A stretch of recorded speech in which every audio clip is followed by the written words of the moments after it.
Hello everyone, welcome to Study mania.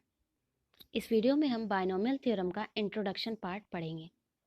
यहाँ binomial theorem की definition देख रहे हैं कि उसका एक्सपेंशन मतलब a plus B to the power n जैसा कोई टर्म हो तो उसका एक्सपेंशन कैसे किया जाएगा।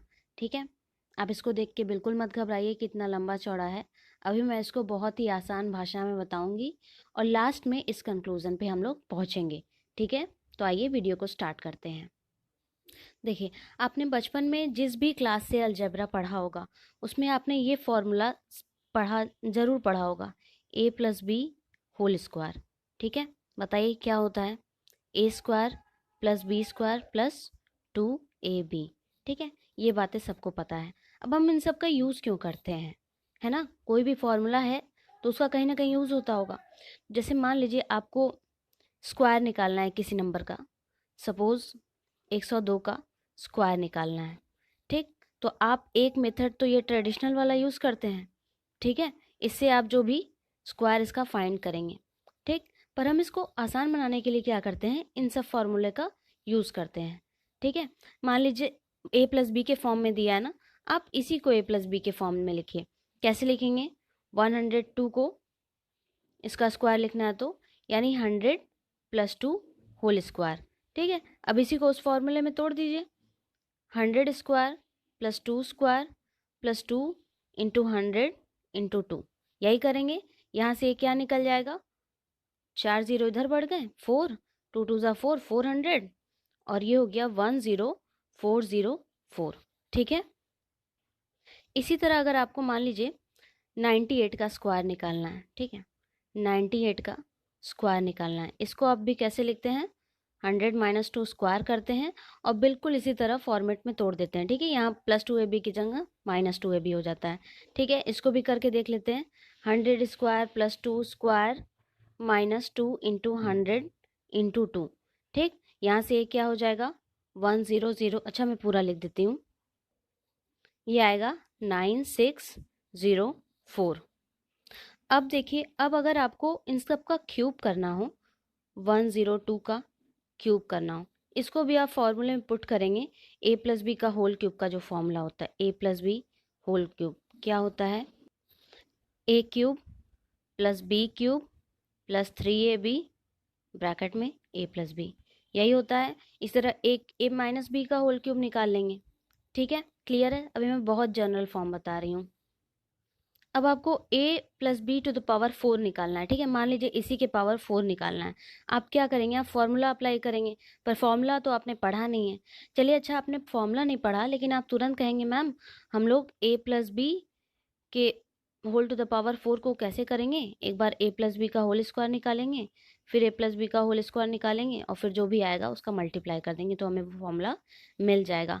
लेकिन अगर आपको यही 98 टू द पावर 12 निकालना है, इसको आप कैसे निकालेंगे, कोई फॉर्मूला अप्लाई होगा इस पे, होने को तो कुछ भी हो सकता है दुनिया में, लेकिन आपको क्या करना है, चीज़ें आसान बनानी है। ठीक है, आपने इसका इसका मल्टीप्लाई किया, काफ़ी टाइम लग गया, फिर मान लीजिए 6 कर देंगे तो उसमें आप क्यूब वालों का मल्टीप्लाई कर लेंगे, काफ़ी टाइम लग जाएगा। आपको अपना समय बचाना है। ठीक है, तो समय बचाने के लिए ही ये बाइनोमियल थ्योरम का जो फॉर्मूला है, a plus B to the power n, n मतलब कोई भी दुनिया का पावर हो, आप ऐसा कुछ एक्सपेंशन इसका निकालेंगे और इसी पे पुट करेंगे वैल्यूज़ तो आपका वो वैल्यू निकल जाएगा।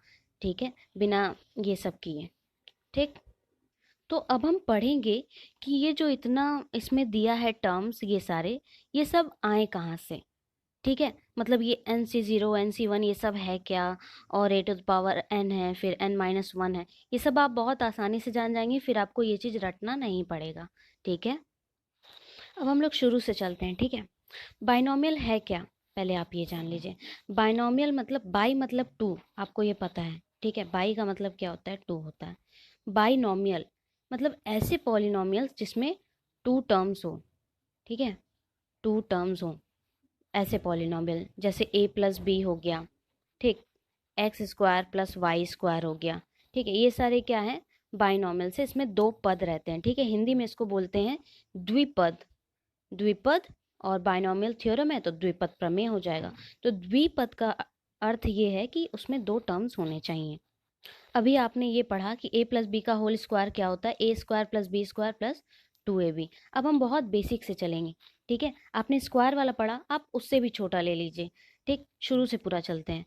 a plus B to the power 0, इसकी क्या वैल्यू आएगी, समथिंग टू द पावर 0 क्या होता है, 1 होता है। अब a plus B whole square बहुत सिस्टमैटिक ढंग से लिखना है, A square plus 2ab plus B square, ठीक है। ए प्लस बी का होल क्यूब भी आपको पता है क्या होता है, ठीक। A cube plus 3 A square B plus 3ab square plus B cube. अभी मैं बताऊंगी कि इधर मैंने इस तरीके के फॉर्मूले का यूज़ किया था, जनरली लोग यही यूज़ करते हैं, ठीक है। लेकिन हमें बहुत ही इसको क्या करना है, एक सिस्टमैटिक ढंग से लिखना है ना, ताकि ये कोई एक पैटर्न क्रिएट कर दे, ठीक है। अभी आप देखेंगे कैसे पैटर्न क्रिएट होगा, a plus B to the power 4, ठीक। अब देखिए, अब आपको यहीं से मैं पावर 4 का फॉर्मूला आप ही के शब्दों में बताऊंगी, मतलब आप ही बताएंगे कि ये क्या आएगा, ठीक है। इसमें आपने 0 किया था तो ये 1 आ गया, ये तो आपको पता ही है। यहाँ पे एक और टर्म मुझे लिखना चाहिए था, चलिए यहाँ पे लिख दे रहे हैं। a plus B to the power 1 करेंगे तो ये a प्लस बी ही आएगा ना, ठीक। अब देखिए यहाँ पे आप क्या देख रहे हैं कि देखिए मैंने दूसरे पेज पे लिख दिया ताकि एकदम साफ साफ रहे, ठीक है। तो आप देख रहे हैं पावर 0 था तो 1 आ गया, पावर 1 था तो a प्लस बी आ गया, पावर 2 था तो a square plus 2ab plus B square, power 3 था तो a cube plus 3a square B plus 3ab square plus B cube, ठीक है। अब पावर 4 की बात करेंगे और ये चीज़ आप ही को निकाल के बतानी है कि पावर 4 वाला कितना आएगा, ठीक है। एक पैटर्न हम लोग यहाँ पे देख रहे हैं, क्या 0 था तो 1 आ गया, ठीक है। यहाँ पे a plus B to the power 1 था तो a प्लस बी आ गया, ठीक। मतलब जितने यहाँ पे क्या हैं, पावर्स हैं, टर्म्स एक ज़्यादा हैं, ठीक है। यहाँ पे 0 था पावर तो एक ज़्यादा टर्म आ गया यानी एक आ गया। यहाँ पे क्या था, दो टर्म था, मतलब कि a plus B to the power 1 था, तो यहाँ पे क्या हुआ, पावर 1 है तो टर्म 2 आ रहा है, मतलब एक ज़्यादा आ रहा है, ठीक है। पैटर्न आप देखते रहिए। यहाँ पे पावर 2 है, यहाँ पे टर्म क्या है, 3 है, 1 2 3। यहाँ पावर 3 है, टर्म 4 है, 1 2 3 4, ठीक। तो यहाँ पावर 4 है तो टर्म कितने होंगे, 1 2 3 4 5, कुछ इस तरीके से होंगे, ठीक है। क्लियर। दूसरा पैटर्न और बता दूं आपको, दूसरी बात देखिए, a प्लस बी का होल स्क्वायर, इन दोनों की बात अभी नहीं करते हैं, यहीं से आप पूरा पैटर्न ही देख लीजिए, ठीक है। तो a प्लस बी का होल स्क्वायर करें तो पहला टर्म क्या आ रहा है, पहला वाला जो नंबर है उसको पहले, पहला वाला जो भी वेरिएबल है कुछ भी, उसको हम पहले लिख रहे हैं, उसके पावर हम वही लगा रहे हैं जो इसका इसका पावर है, ठीक है। तो वो पावर हमने लगाया और जो दूसरा टर्म है वो यहाँ पे अवेलेबल नहीं है, ठीक है। यानी हम इसको अगर कुछ ऐसे रफली लिखना चाहें, a प्लस बी का होल स्क्वायर, तो हम इसको ऐसे लिख सकते हैं ना, a square B to the power 0, है ना। क्योंकि हमें ये दिखाना है कि सारे टर्म्स में क्या है, ए बी इन्वॉल्व है, ठीक। तो यहाँ पे हमने देखा कि a square B to the power 0 बन रहा है, मतलब पहले वाले क्वांटिटी के पावर पूरा पूरा ये वाला पावर, ठीक है, और दूसरी वाली क्वांटिटी के पावर 0। फिर यहाँ पे आप देख रहे हैं, अभी कोफिशिएंट को छोड़िए, ए बी को देखिए। अब क्या है, पहला वाला नंबर एक घट गया, मतलब पहले पावर 2 था अब एक घट के ये हो गया, और दूसरा वाले नंबर पे पहले बी टू द पावर 0 था अब एक पावर बढ़ गया यानी बी टू द पावर 1 हो गया, ठीक। पैटर्न समझिएगा। अब तीसरे टर्म में क्या है, पहले ये 2 था फिर 1 हुआ, अब तीसरे में a टू द पावर 0 आ जाएगा, ठीक है। यानी इसको आप कुछ ऐसे लिख सकते हैं ना, 2ab plus a to the power 0 B square, दिख रहा है, ठीक है।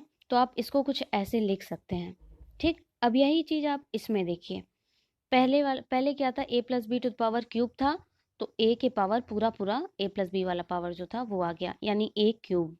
फिर a के पावर घट रहा है, a के पावर 2 हो गया, फिर घटा a हो गया, फिर घटा, यहाँ पे कुछ नहीं तो a के पावर 0 मान लेंगे, ठीक। b वाला देखते हैं, b वाला क्या है, असेंडिंग ऑर्डर में चलता है, पहले b टू द पावर 0, फिर b टू द पावर 1, फिर b टू द पावर 2, फिर b टू द पावर 3, समझ गए आप। अब 4 वाला कैसे बनाएंगे, 4 वाला का अभी हम ना प्लस माइनस ना कोई साइन लगाएंगे ना कोई कोफिशिएंट लिखेंगे, बस ये सारे टर्म्स किस तरीके से होंगे उसको मैं बताऊंगी। ठीक, तो पहले वाले नंबर पे यानी पहले जो ए दिया है उस पे हम क्या पावर लगाएंगे, ये वाला पावर पूरा पूरा e⁴ हो गया। अब क्या होगा, ए वाला पावर घटता जाएगा, ये क्या हो जाएगा a³ हो जाएगा, इधर a² हो जाएगा, इधर e⁴ हो जाएगा, इधर e⁻0 यानी 1। ठीक, यहाँ पे एक ही कोई मतलब अगर हम e⁻0 चलिए लिख ही लेते हैं। ठीक, बी वाला आपको कैसे लिखना है, बी वाला असेंडिंग ऑर्डर में लिखना है, यानी b⁻0 पहले लिखना है, फिर b⁻1 लिखना है, फिर b⁻2 लिखना है, ठीक है, फिर b⁻3 लिखना है, फिर b⁻4 लिखना है। फॉर्मूला बन गया। कोफिशिएंट की बात अभी नहीं कर रहे हैं, सब में प्लस लगा दीजिए क्योंकि प्लस है तो ये प्लस ही रहता है। ठीक, देखिए अब मैंने कोफिशिएंट के साथ इस फॉर्मूले को लिख दिया है कि a+b⁴ इज इक्वल टू इतना होता है। ठीक, अब मैं आपको बताऊंगी कि ये कोफिशिएंट कैसे निकालेंगे। ठीक है, मतलब अभी आएगा a+b⁵ आएगा, उसके कोफिशिएंट कैसे निकालेंगे, 6 आएगा, उसके कोफिशिएंट कैसे निकालेंगे। तो यही सब के लिए हमें बायनॉमियल थ्योरम का प्रयोग करना है। ठीक है, तो अब देखते हैं कि कोफिशिएंट कहाँ से आ रहे हैं। देखिए एक बार फिर से इसी में चलते हैं, यहाँ पे 1 है। ठीक, आप 1 लिख दीजिए, अभी मैं बता रही हूँ उसका कार्यक्रम। इन दोनों के कोफिशिएंट्स क्या हैं, ए और बी के कुछ नहीं, यानी आगे कुछ नहीं दिख रहा तो 1 समझ लेते हैं, 1 1 है, तो यहाँ आप लिख दीजिए 1 1। ठीक, इसके आगे कुछ नहीं है तो 1, इसके आगे क्या है 2, इसके आगे 1, इसको लिख दीजिए 1 2 1। ठीक, अब देखिए ये भी एक पैटर्न क्रिएट कर रहा है, यहाँ से आपको मिलेगा कोफिशिएंट 1 3 3 1। ठीक है, 1 3 3 1। इसमें हमने देखा कि कोफिशिएंट क्या है 1 4 6 4 1 1 4 6 4 1। ठीक है, ये जो ट्रायंगल नुमा आकार बन रहा है यहाँ पे, ठीक है, तो ये क्या है, ये पास्कल्स ट्रायंगल है, इसी को बोलते हैं पास्कल्स ट्रायंगल। ये पास्कल ट्रायंगल किसके लिए होता है, ये कोफिशिएंट्स के लिए होता है। ठीक, जैसे आपने ये सारे चीज़ें लिखी हैं, इनके पावर ये हैं तो कोफिशिएंट ये होगा, इसके पावर ये है तो कोफिशिएंट ये होगा। ठीक है, ये हमें कोफिशिएंट को मतलब निकालने का आसान तरीका देता है, ये क्या, पास्कल ट्रायंगल। ठीक है, ब्लेस पास्कल नाम के साइंटिस्ट थे, उन्होंने ये ट्रायंगल फॉर्म किया था। देखिए अब एकदम साफ साफ देख लीजिए आप, यहाँ पे क्या है इंडेक्स। इंडेक्स हम किसको बोलते हैं, आपके एनसीईआरटी बुक में इंडेक्स वर्ड दिया था, तो मैंने सोचा कि आपको इंडेक्स से रूबरू कराते हैं। इंडेक्स वही पावर होता है इसका। ठीक, जो हम लोग लिखे थे a+b⁻0 फिर 1 फिर 2 लिखे थे ना, तो इंडेक्स मतलब वही जो आपका पॉलिनोमियल दिया है उसका पावर। ठीक, तो हमने जब 0 पावर लिया तो हमें कोफिशिएंट 1 मिला, अभी आपने देखा। फिर हमने क्या लिया, 1 पावर में लिया था, कोफिशिएंट क्या मिला था, a+b का a+b मिला था जिसके कोफिशिएंट 1 1 थे। फिर 2 लिया था तो उसके हमें कोफिशिएंट 1 2 1 मिले थे। 3 लिया 1 3 3 1, 4 लिया 1 4 6 4 1। अब आप कहेंगे कि हम लोगों को खुद से अगर लिखना हो तो हम लोग कैसे लिखेंगे। ठीक, देखिएगा ये जो ट्रायंगल मेरा ट्रायंगल टाइप का नहीं बना है उसके लिए माफ़ी चाहती हूँ। ये देखिए एक सीधी लाइन में ऐसे क्रिएट होगा और ये एक सीधी लाइन में ऐसे क्रिएट होगा। ठीक है, मतलब ये कॉर्नर के दोनों जो स्लैंटिंग साइड्स हैं वो उसमें हमें 1 1 मिलेगा पूरा, और बीच में ये सब। अब ये सब कैसे मिल रहा है, 1 तो 1 ही था, अब 1 और 1 को आपने ऐड किया तो ये 2 मिल गया। ठीक, 1 और 2 को ऐड किया तो ये 3 मिल गया, 2 और 1 को ऐड किया ये 3 मिल गया, किनारे वाले वही रहेंगे 1 1। फिर 1 और 3 किनारे वाले 1 ही रहेंगे, 1 और 3 को ऐड किया 4 मिल गया, 3 और 3 को ऐड किया 6 मिल गया, 3 और 1 को ऐड किया 4 मिल गया, और 1 तो 1 ही रहेगा, किनारे वाला 1 ही लिखना है। अब देखिए 5 वाला आप कैसे निकालेंगे खुद से, किनारे वाला 1 ही रहेगा, 1 4 ऐड करेंगे तो 5, ये थोड़ा आपको इन दोनों के मिडिल में लिखना है। ठीक है, 1 4 ऐड किया तो आपको 5 मिल गया। ठीक, 4 और 6 ऐड किया आपको 10 मिल गया। ठीक, 6 और 4 ऐड किया फिर 10 मिल गया, 4 और 1 ऐड किया 5 मिल गया, और किनारे में 1 तो रहेगा ही रहेगा। इसी तरह आप 6 का भी निकाल सकते हैं, 7 का भी निकाल सकते हैं। लेकिन बात यहाँ पे ये आती है कि अगर हमें निकालना है a plus B to the power 12 निकालना है, 15 निकालना है, 24 निकालना है, तो क्या हम इतना बड़ा पूरा ट्रायंगल बनाते चलेंगे कोफिशिएंट्स का, उसके बाद कोफिशिएंट लगाएंगे?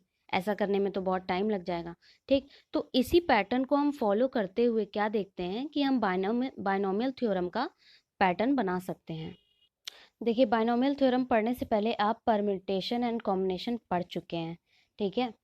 तो आपको उसका नॉलेज रहेगा, तभी आप इसमें कदम रखिएगा। परम्यूटेशन की भी उतनी ज़रूरत नहीं है, हमें ज़रूरत किसकी है? कॉम्बिनेशन की, ठीक है? कॉम्बिनेशन की, ठीक है? कॉम्बिनेशन का जो फॉर्मूला आपने एकदम आसान वाला पढ़ा होगा, क्या होता है? NCR। इसको आप कैसे लिखते हैं? Factorial n upon factorial r into factorial n minus r। ठीक, कुछ मैं कॉम्बिनेशन का बेसिक बता दूँ आपको, फैक्टोरियल नोटेशंस, ठीक है? जैसे मान लीजिए फैक्टोरियल 5 लिखा है, इसको आप कैसे सॉल्व करते हैं? एकदम बेसिक चीज़ें चलेंगी।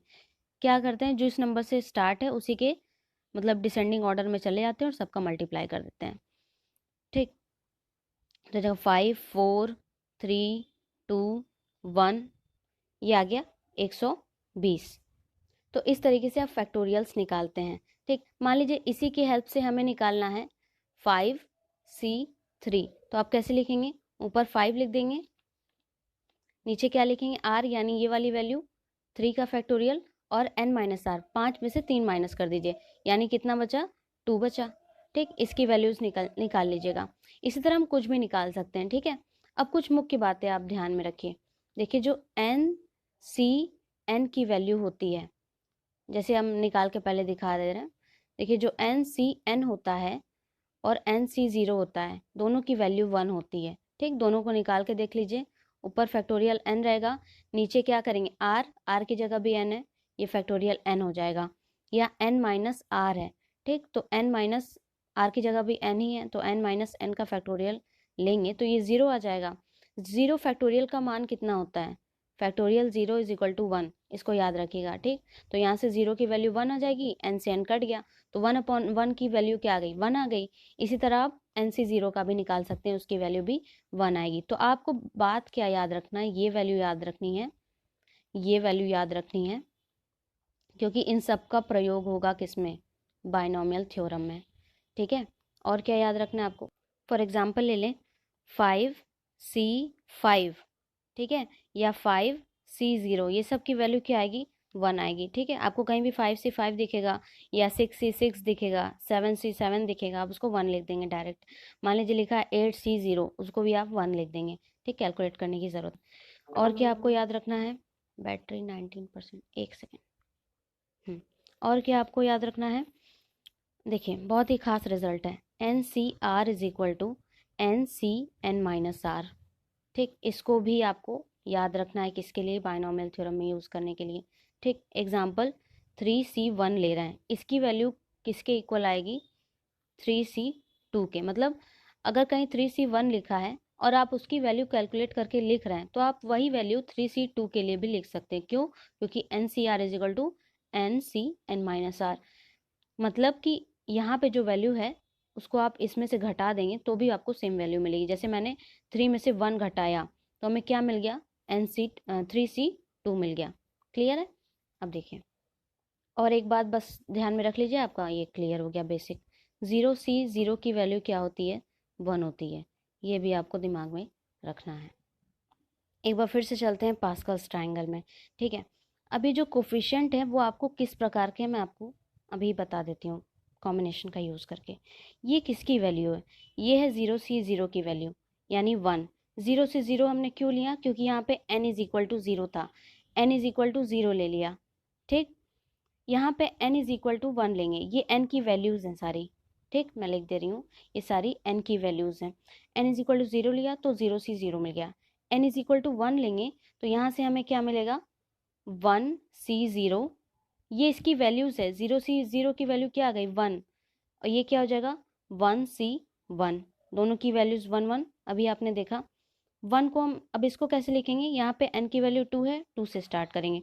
2C0, 2C1, 2c2। ठीक, अब यहाँ पे n इज इक्वल टू 3 है, 3 से स्टार्ट करेंगे, 3c0, 3c1, 3c2, 3c3। 4 है, n इज इक्वल टू 4 से स्टार्ट करेंगे, 4c0, 4c1, 4c2, 4c3, 4c4। आप खुद से कैलकुलेट करके देखिएगा कि क्या 3c2 की वैल्यू 3 आ रही है, क्या 4c3 की वैल्यू 4 आ रही है, क्या 4c2 की वैल्यू 6 आ रही है। आप खुद से इसको कैलकुलेट करके देखिएगा। तो अभी आपने सीखा था कि a plus B to the power हमें 4 लिखना रहता है। हम उसको कैसे लिखते हैं, सबसे पहले a के पावर पूरा पूरा 4 लिख देते हैं और b की पावर घटा देते हैं, यानी b की पावर कुछ नहीं लेते हैं, 0 लेते हैं, तो ये 1 हो जाता है इधर। अब नेक्स्ट टर्म क्या लेना है, प्लस a की पावर घटेगी, b की पावर घटेगी बढ़ेगी। ठीक है, यहाँ से हमने b की पावर 0 लिया था, इसको भी लिख देते हैं, यहाँ b की पावर बढ़ा दिया। फिर प्लस a की पावर घटेगी, b की पावर बढ़ेगी, यहाँ से भी a की पावर घटेगी, b की पावर बढ़ेगी, और यहाँ पे भी a की पावर घटेगी, b की पावर बढ़ेगी। इसको आप कैसे लिख सकते हैं, a to the power 4 plus a cube b plus a square b square plus a B cube plus b to the power 4। ठीक है, अब हम अपने मुद्दे पे आते हैं कि हमें इसका कोफिशिएंट कैसे पता चलेगा। तो देखिए, ये जो कोफिशिएंट्स हैं ये हमें 1 4 6 4 1 ये याद ना रहे तो हम यही लगा सकते हैं ना, पावर 4 है, n इज इक्वल टू 4 है, तो आप इसका कोफिशिएंट कैसे लगा सकते हैं, 4c0, 4c1, यहाँ नहीं, यहाँ लगेगा 4c2, 4c3 और यहाँ 4c4। ठीक, एक बार फिर से लिख देते हैं, ये कुछ इस टाइप का रहेगा, 4c0 A to the power 4, 4c1 A cube B plus 4c2 A square B square plus 4c3 A B cube plus 4c4 B to the power 4। देख रहे हैं आप, 4c4 की वैल्यू 1 हो जाएगी, तो ये हमें वही मिलेगा, बी टू द पावर 4। देखिए, सारे टर्म्स निकालते निकालते हमने कुछ ऑब्जर्व किया, क्या वो भी आप लिखित तौर पे देख लीजिए। टोटल नंबर ऑफ टर्म्स कितने आ रहे थे, जितना उसका पावर था, यानी जितना इंडेक्स था उससे एक ज़्यादा आ रहा था, 1 मोर देन द इंडेक्स। ठीक, यानी total number of terms n थे तो वो एक ज़्यादा, यानी n+1 आ रहा था। फिर क्या था कि पावर्स ऑफ फर्स्ट क्वांटिटी, यानी एक जो था फर्स्ट क्वांटिटी वो क्या हो रहा था, एक डिक्रीज हो जा रहा था, यानी a टू द पावर 4 पहला टर्म है तो दूसरा क्या होगा, a क्यूब हो जाएगा, फिर उसके बाद वाला a स्क्वायर हो जाएगा। और b वाला जो था इंक्रीज हो रहा था। ठीक है, जैसे पहला वाला term b to the power 0 था, फिर 1 हो गया, फिर 2 हो गया, फिर 3 हो गया। ठीक है, यानी a की पावर जो थी घट रही थी, b की पावर बढ़ रही थी। तीसरी बात हमने क्या ऑब्जर्व की, the sum of indices of a and b is the same and equal to the index of a plus b। ठीक, देखिए यहाँ पे क्या है, a टू द पावर 4 है, b टू द पावर 0 है, दोनों को प्लस करिए 4 आएगा जो कि इसके इक्वल है। यहाँ पर भी क्या है, a टू द पावर 3 है, मतलब a cube b to the power 1, दोनों को ऐड करिए 4 आएगा, दोनों को ऐड करिए 4 आएगा, यहाँ से दोनों को ऐड करिए 4 आएगा, मतलब जितने भी टर्म्स इसमें दिए हैं सबको आप ऐड करेंगे तो कितना आएगा, 4 आएगा। ये हमने ये 3 बातें ऑब्जर्व की। ठीक, अब यही सब ऑब्जर्वेशन देख के हमने क्या किया कि हमने एक फॉर्मूला बना दिया, किसका, बायनोमियल थ्योरम का। ये देखिए, a plus B to the power 4 वाला देखिए, ठीक है, उसी के आधार पे a plus B to the power n वाला देखिए, यहाँ पे 4 था तो 4c0, n है तो nc0। ठीक, मतलब इन सारे पैटर्न को फॉलो करते करते हमें n वाला एट लास्ट मिल गया। ठीक, यानी nc0 a to the power n b to the power 0। ठीक, a की पावर पूरी पूरी जो पावर है और b की पावर 0, फिर धीरे धीरे a की पावर क्या करिए, डिक्रीज हो रही है एक एक, और b की पावर एक एक बढ़ रही है। ठीक, तो हमें फाइनली ये द्विपद प्रमेय यानी बाइनोमियल थ्योरम का फॉर्मूला हमें मिल गया, a plus B to the power n is equal to this much. ठीक है, क्लियर हो गया होगा आपको।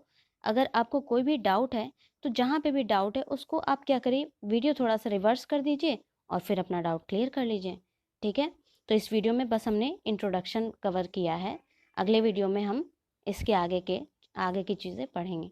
ठीक है, थैंक यू।